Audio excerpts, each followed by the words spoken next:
I on? Hey, look at that, audio, cool. Great, so that was going to be my first question, so cool.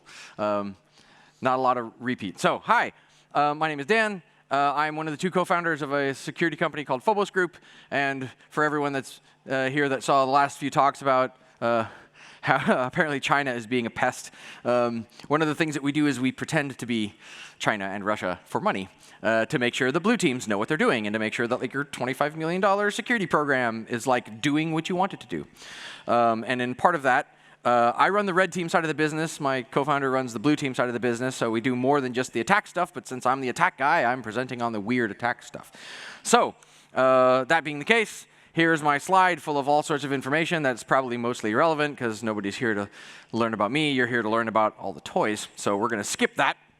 And we'll move straight to the interesting legal implications of what happens pertaining to bugging hotel rooms. So originally, when I wrote this talk, it was designed for a United States audience. And the United States has 50 different states. And every state has their own interpretation of the law in terms of how you can do recording and what's legal and what's not legal. And the really hilarious part about all of this is, generally speaking, when people are talking about doing recording and there's like what's called the two-party law or the two-party rule, is that it varies from state to state. So one state, like California, where I'm from, for example, is what's called a two-party state. A two-party state means if there's two parties, they both have to agree that the call or the discussion is going to be recorded, which implies audio. However, and we'll get into it, one of these cameras actually has a switch to turn audio off. And it's marketed towards law enforcement so that, if you want to skirt the two-party law, you just turn the audio off. Because if you turn the audio off, it's not wiretapping anymore. Because lawyers. But none of that matters because we're not in the United States. So I spent some time looking up the law for Sweden. And oh boy, this requires whiskey. So, the first thing that I discovered was that the article implies, and this is old, it's from 2013, and this has been changed since. This says it's illegal to take photos and video in private environments without permission. Okay, that makes sense. But if somebody breaks into your hotel room, they don't have permission to be in your hotel room. So how does that law apply? Don't know. Not clear. I'm not a lawyer. This next one says, and this is funny to me because I fly drones. It's if you don't take the high-resolution camera off your drone and you fly it around and you get caught, you can get up to 2 years in prison, which seems a little steep for just a flying camera. However, you can put your, I think it's this one, an extension of the same law or another component of it. You can put a camera on a car, and that's fine. But if you put a camera on a drone, that's bad. And there's a lot of discussion about it in Swedish, and I can't read Swedish, so I'm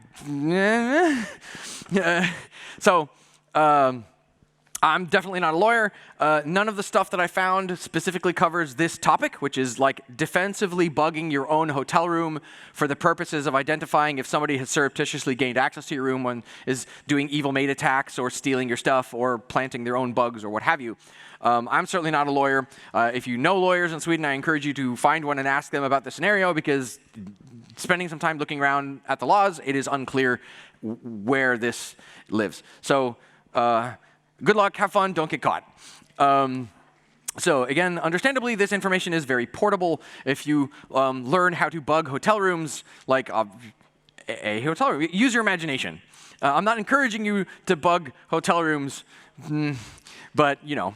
There's a lot of legitimate reasons to bug your own hotel room, and you'd think that seems kind of weird and kind of paranoid. Why on earth would you bring $1,000 of bizarre trinket stuff that you can buy on Amazon and a couple of other like security websites? And believe me, we'll get into it. I hope you all have your drink tickets because you're going to need them. Who has been to the DEF CON in the last 2 or 3 years? Who enjoyed getting their hotel room searched against their will by hotel security? Yeah.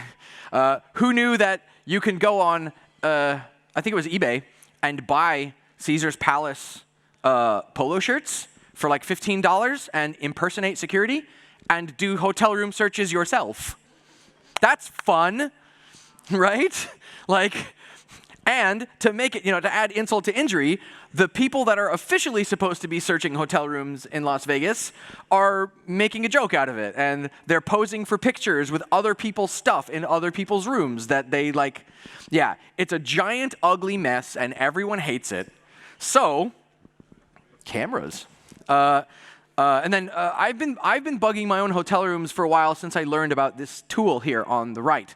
That is what's called a K22 under the door tool. A K22 under the door tool is designed to attack that specific kind of door handle. It might look familiar. Anybody that has been to the States and a variety of other Western countries, in America, that's called an OSHA compliant handle. OSHA, O-S-H-A, is I forget what the acronym exactly stands for, but it's a handle that's compliant for people with disabilities, and it's compliant for allowing people easy access, and there's fire code regulations and a bunch of other stuff. So every hotel room, nearly every hotel room, and nearly every business in the United States, their handles look like that, which is great because this tool is designed to reach under the door and come up the inside and pull the door handle down. So if you look at the actual thing, it's bendy, it's like spring steel. So the idea is you stick the thing under the door and you stand it up, and the wire bit is at the top. And the idea is you hook the solid bit goes on the outside of the door handle, and the wire goes on the inside of the door handle, and you pull on that little ring under the door, and it bends down like that, and it pulls the door handle open from the inside. So if you buy one of these, or if you go to your favorite hardware store and you make one with some spring steel stock rod and some cable or some paracord or whatever, it's like $10 in parts, or it varies on the internet. You can find this on Amazon, for example. I think they want $60 for it, but you can build it for way cheaper. This tool is not super new. It's been around for several years. When I learned that you can do that, and we were at hotels playing around with this thing, I'm like, wow, understanding that the people that I know in the computer security scene, it is not outside of the realm of reason that I may open my hotel room door one day and I will be up to the eyeballs in bizarre inflatable unicorns. So to prevent I'm getting denial of service by weird inflatable toys. So to prevent that scenario, I spent a lot of money investigating a variety of different cameras to see which were interesting, which were good, which were bad, which ones work, which ones are cool, which ones suck.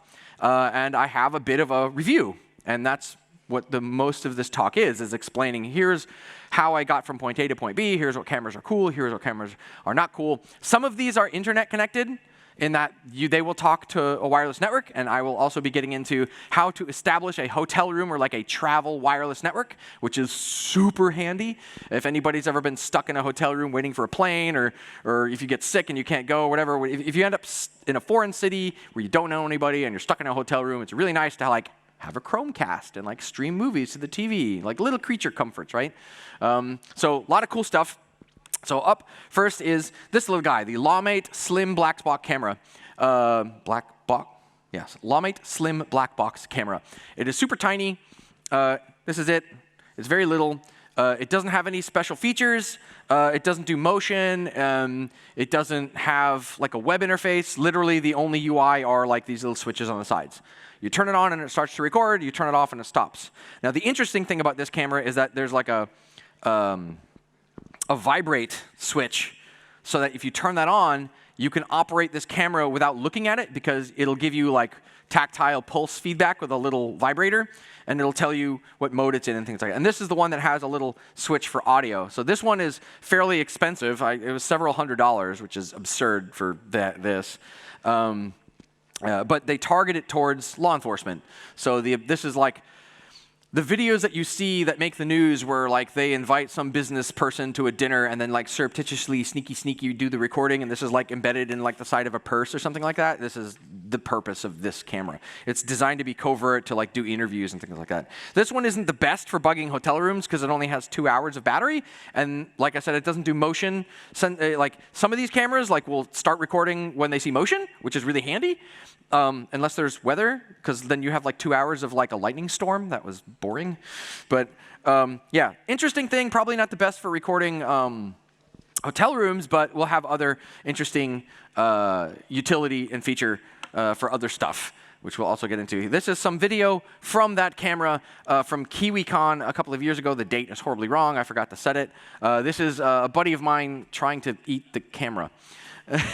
You take nerds out to dinner and you put alcohol into nerds, and the nerds try to eat equipment. It's just a thing that happens, I guess. New Zealand is weird. These things all handle low light pretty well. The picture quality is pretty good. Like, this was a dimly lit like dinner venue at night, so it's not too bad.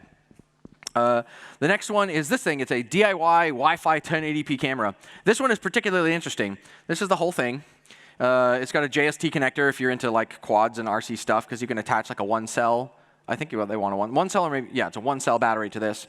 It's your 2.4 gig Wi-Fi antenna. It's got an SD card slot and USB, and this, the way that you power it is via USB. And then this is the camera element. It's got a little heatsink on the back. And the cool thing about this camera is that I bought it expressly because I thought it would be cool to like gaff tape it to the back of a hotel room door and stick this in the peephole. And this will look out the peephole of the hotel room, and it talks wireless, and you can have it talk to your phone. It talks P2P, which is an interesting thing to consider. It's got this little QR code you scan for the app, and the app will connect to it. So this thing, this I'll be getting into. This is a GL iNet Slate router, which this thing is burly. I probably sold 5 of these on Thursday. I should have like made some deal where I make commission off of it, but these things are insane. I will talk about it later. They're really, really nice. So if you have a wireless network in your hotel room and you have a camera like this, the camera will connect to that thing. That thing, you know, on the internet, it talks to your phone, and you can go elsewhere. You can leave the room, and you can view the video from your multiple cameras remotely, which is really, really handy. And also, this one does do motion sensing. So there's, and it looks like that, which is kind of cool. Interesting thing with this camera is you can turn motion sensitivity just on or off.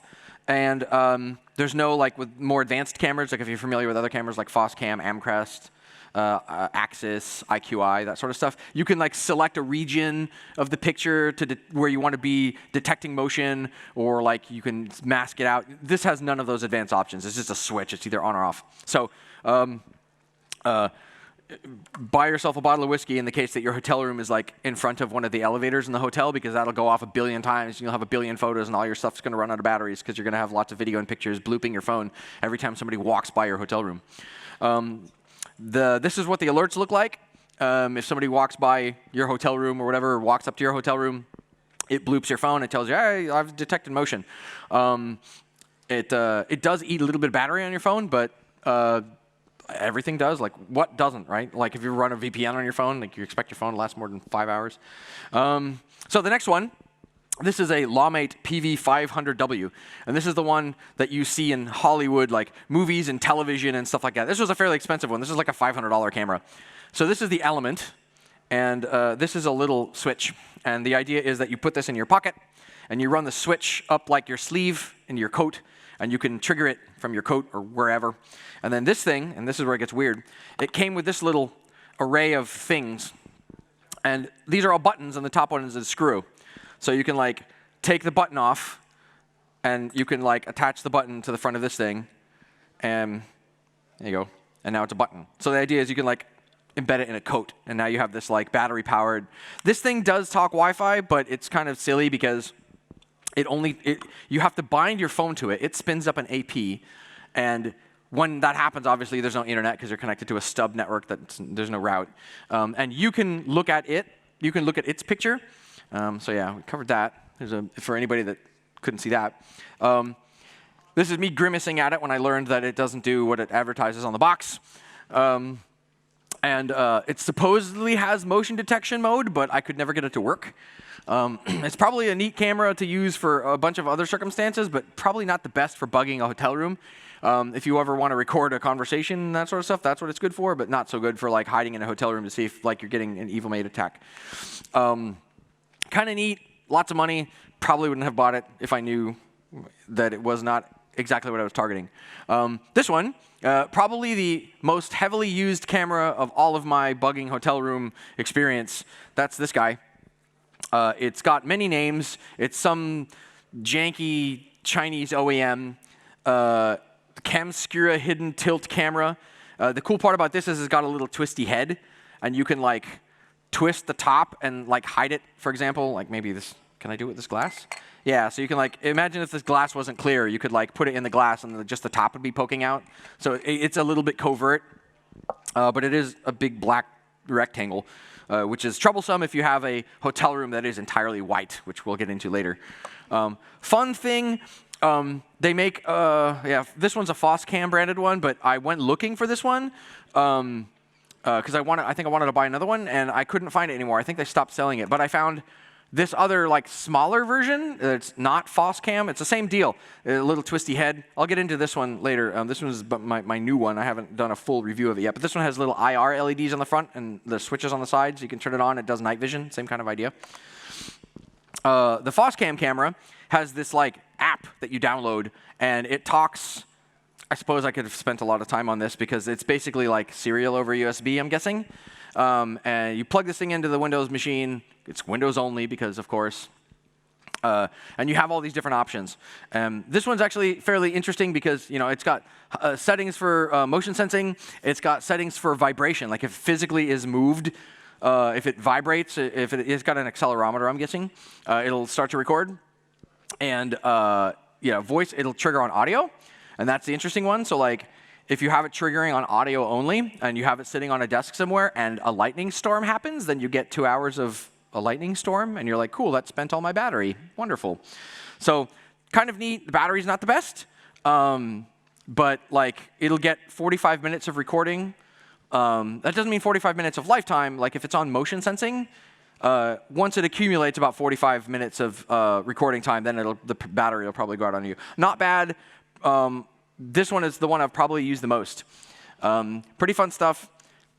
Here's a video of me trying to hide it in a hotel. I think this was T2 in Finland last October, and this was me. Actually, I think the picture that I take in this video is later in the talk. But this is me going around the room, putting cameras places for the purpose of taking pictures of the cameras for the later portion of the talk. So not bad. Decent light sensitivity, high frame rate. This is what you expect to see when the thing does what it's supposed to do. This is the replacement that I found, and the reason that I linked the Amazon page is because this thing is so janky Chinese OEM, it doesn't even have an official model name or number. So if you want to buy it, like, how do I tell you that it's interesting? Like, this one is cool because it was like $30. This one was fairly inexpensive, yeah, or $40. This one was like 90 or something. So as far as pricing goes, like this was a $500 camera and is not so good. And these things work every time, and they're like $30 and $80. I'm like, it's a no-brainer.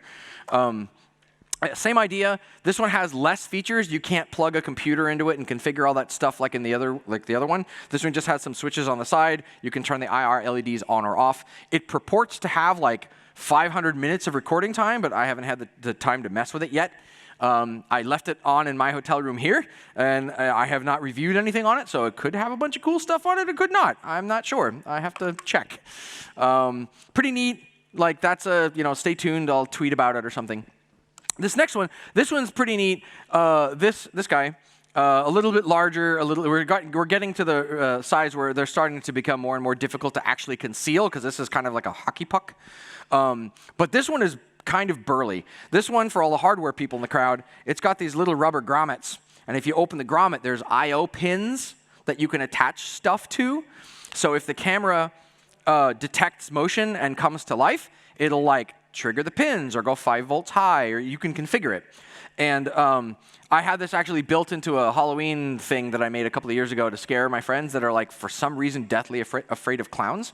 So I built this into a scary clown, and I put this like in the little cloak under the clown's head, and I drilled the eyes out and put LEDs in and had an audio, like an Arduino with a speaker and a clip from, if anybody's ever played BioShock, is familiar with the like Circus of Values. Yeah, it's that, super loud. And the idea was that if the camera came to life and was triggered, the pins would short, that would tell the Arduino to fire, and then the clown would come to life, and I would have video of my friends' facial expression before they came to my house to kill me because I scared them with a clown.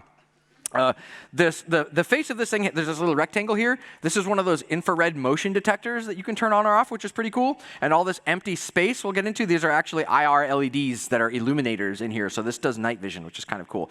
However, it's a little bit bigger, a little bit heavier. It has a lot more battery. That's the heft. But the interesting component with this one is that it doesn't turn the IR LEDs on when it detects the motion. It just keeps them on all the time, which murders the battery.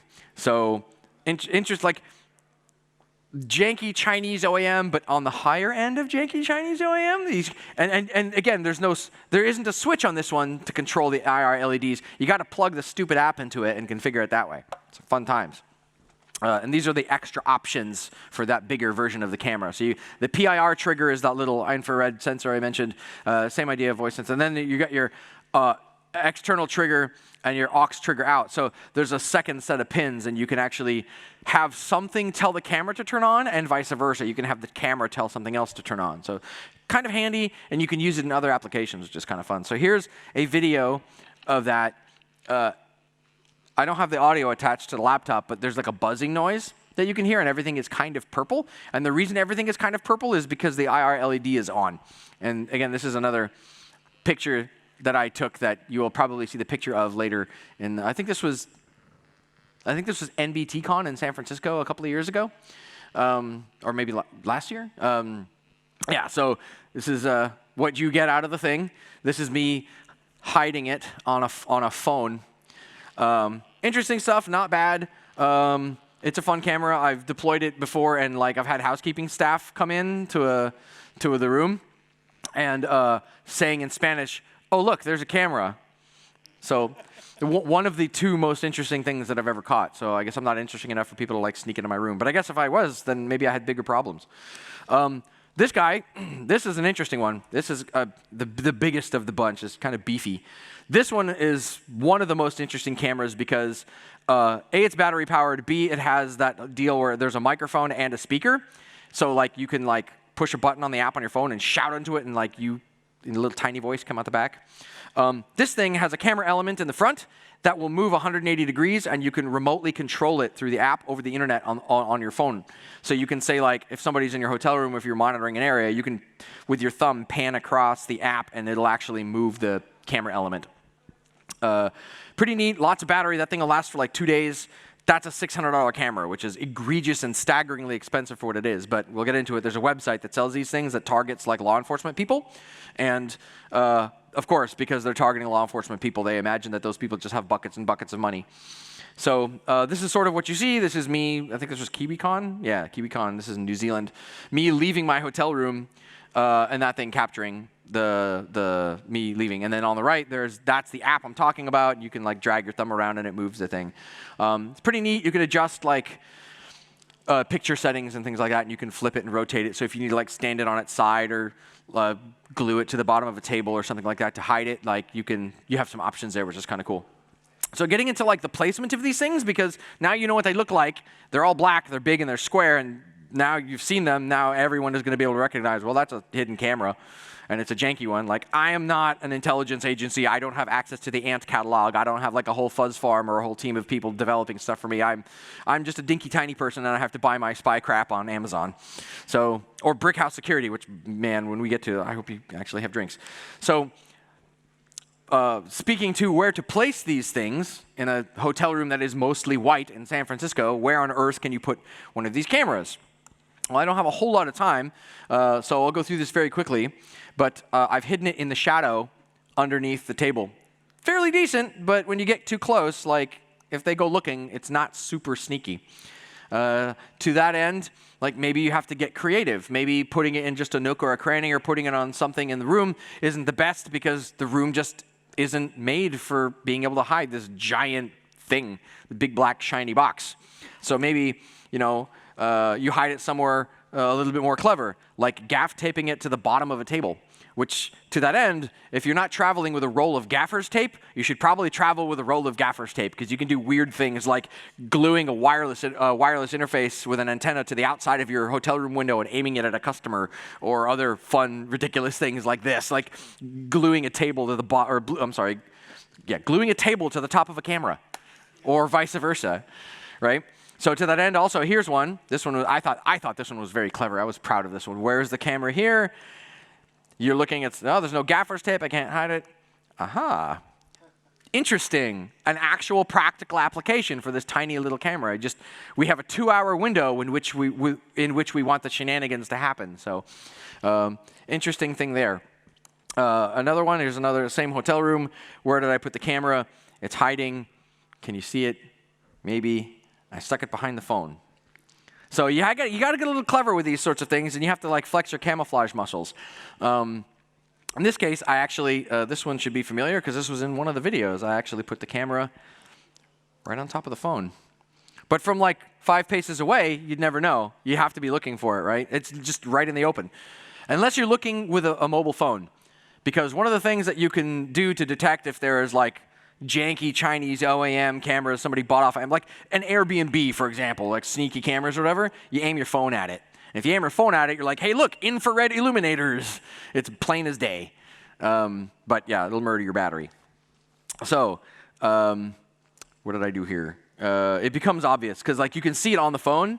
Why is the phone emitting a light? Like, why is the phone in the hotel room emitting infrared light? That's probably a dead giveaway.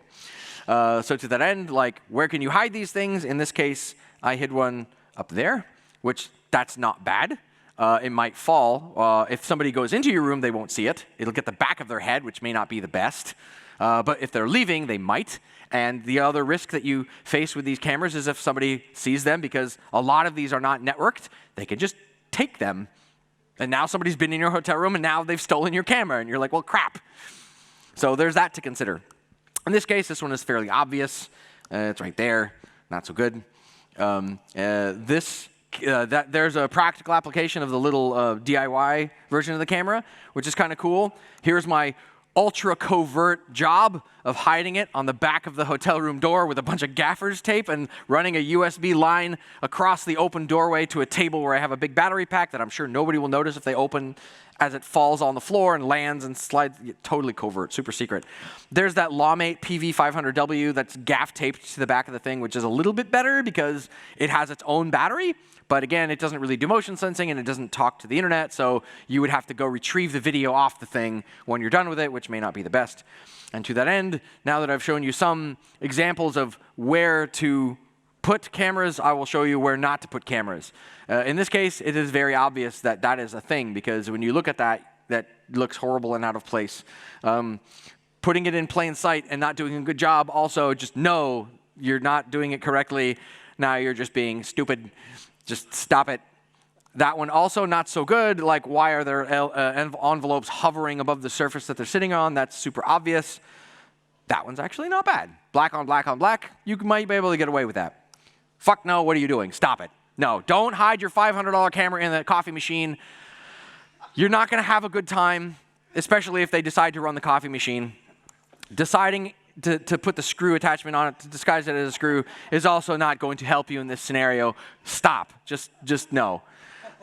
Also, if you want to denial of service yourself, get a hotel room right in front of the elevator doors and deploy your camera that does talk to the internet and does do motion sensing in front of the doors, and then spend literally the next 3 hours getting your phone buzzed every 10 seconds, because every time the elevator doors move or every time somebody walks by your hotel room door, that thing will fire and your phone will get blooped and it will send you a photo.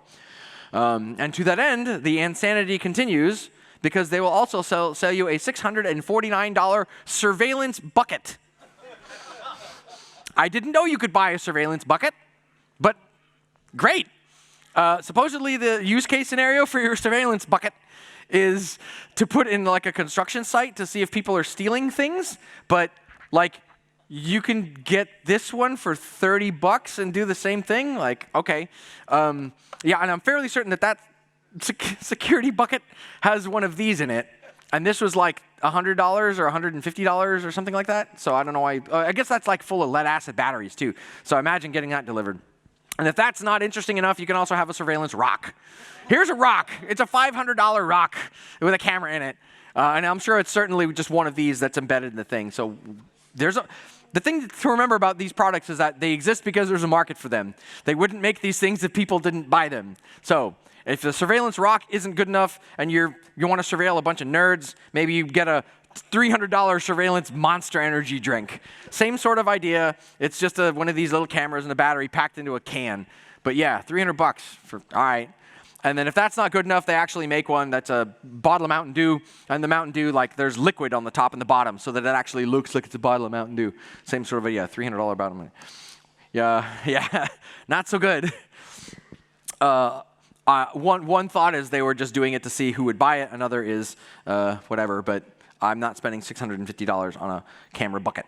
So to that end, for a lot of these things to work, you have to deploy a network. You have to have a network for these things to talk to. So before I bought my GL-iNet Slate router, which is fantastic, I was using a Hack 5 Pineapple Nano, and that thing has multiple wireless interfaces. One talks to the hotel captive portal, the other one talks to your stuff, and your network comes to life, and you can do things. But the drawback with the Nano is it only talks 2.4 gigahertz. So if the hotel Wi-Fi network that you're attaching to doesn't do 2.4, which is actually starting to happen because it's 2019, or B, you need more bandwidth.